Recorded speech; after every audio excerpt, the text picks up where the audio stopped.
Let's continue with the standard deviation. So under the standard deviation, we introduce our function reference, and then we start with the ST, and then it gives us options or various ranges of what do you call it, standard deviation. But because we are dealing with population, I'm going to choose this one that says standard deviation of an entire population. So this is it. I'm going to choose this one. Now, where I have my range of values is in a sheet that I've named import. So I put import here, and I'll reference it with the exclamation sign, as you know. And then the particular column is C2 to C214. So here we are. I have my standard deviation. Now let's continue from here to the next one. Now this is the next column, which is the national population in million. So I'll go to my sheet because I need to sort it out. So remember, I have to sort it.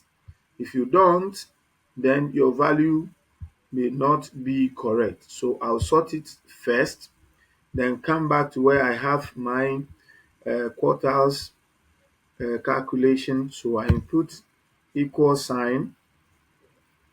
I can now put Q, select quartile, then now reference my sheet, which is import. Well, okay. So um okay, it looks like there's a problem. Okay, let me start again. So I have quartile, let me reference that. Then my sheet, import, reference it. The particular cell is now D, not C. So D2 to D214.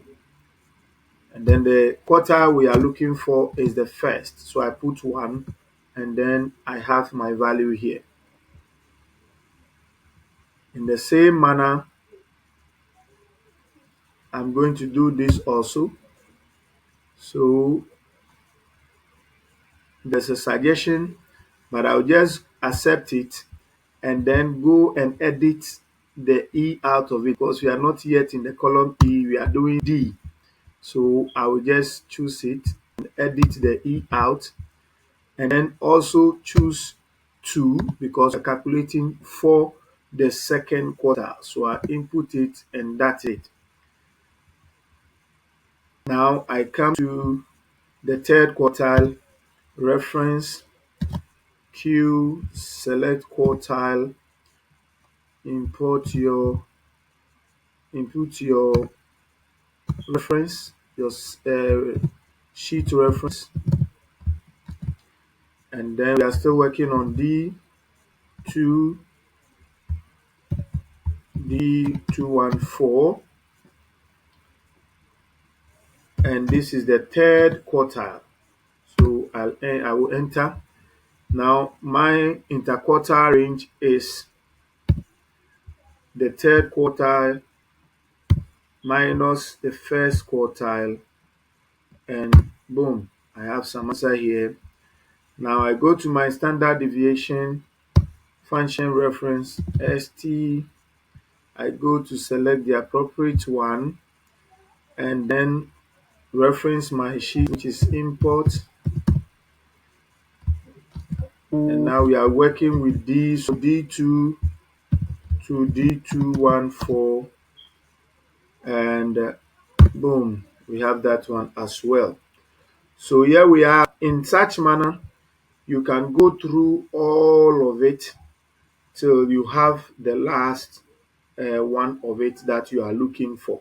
So this is how to calculate your quartile. Remember to sort first before you input the formula, and then you go on to work it out.